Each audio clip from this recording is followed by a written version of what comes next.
বন্ধু বান্ধৱীসকল আশা কৰোঁ সকলোৱে ভালে আছে। আপোনালোকে ফেচবুক খুলিছে, যদি ফেচবুক খুলিছে পাছৱাৰ্ডটো যদি চেঞ্জ কৰিব বিচাৰে তেতিয়াহ'লে এই ভিডিঅ'টো সম্পূৰ্ণ শেষলৈ চাই থাকক। আৰু কেনেকৈ পাছৱাৰ্ড চেঞ্জ কৰি নতুন পাছৱাৰ্ড দিব পাৰি, তো এই ভিডিঅ'টো স্কিপ নকৰি শেষলৈ চাই থাকিব। তো আমি এতিয়া প্ৰথমে ফেচবুক অ'পেন কৰিব লাগিব। ফেচবুক অ'পেন কৰাৰ পিছত কণাত 3 লাইনত আছে যে এইটোত ক্লিক কৰিব লাগিব।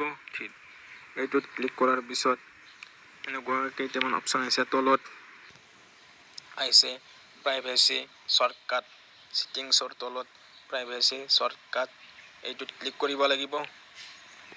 এইটোত ক্লিক কৰাৰ পিছত এনেকুৱাকৈ কেইটামান অপশ্যন আহিছে। এইটো চেঞ্জ ইউৰ পাছৱাৰ্ড, আপোনালোকে এনেকুৱাকৈ বিচাৰি ল'ব। তাৰপিছত এইটো যাতে চেঞ্জ ইউৰ পাছৱাৰ্ড, এইটো পালে আপোনালোকে কি কৰিব, ক্লিক কৰিব।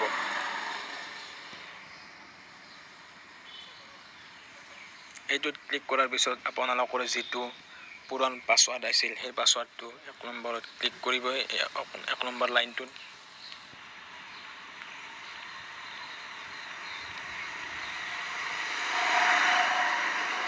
তাৰপিছত ইয়াত দিব নিউ পাছৱাৰ্ড। এতিয়া আপোনালোকে যি নতুনকৈ পাছৱাৰ্ড ৰাখিব পাৰে, নিজৰ নামত হয়তো বা বেলেগ পাছৱাৰ্ড ৰাখিব পাৰে। তো আপোনালোকে এইটো নতুন পাছৱাৰ্ডটো দিব। এতিয়া মই নতুন পাছৱাৰ্ড এটা দিম।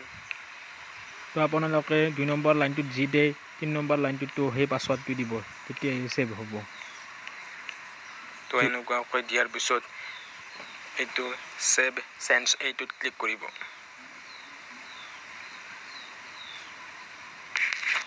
এইটোত ক্লিক কৰাৰ পিছত অলপ টাইম অপেক্ষা কৰিব। ইয়াৰ পিছত এনেকৈ হৈ গ'ল। এতিয়া আপোনালোকে ডাইৰেক্ট ওপৰৰ 1 নম্বৰটোত ক্লিক কৰি দিব।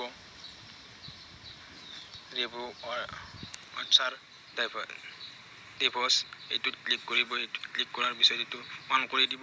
তাৰপিছত এইটো কণ্টিনিউ এইটোত ক্লিক কৰিব। তো এনেকুৱাকৈ আপোনালোকৰ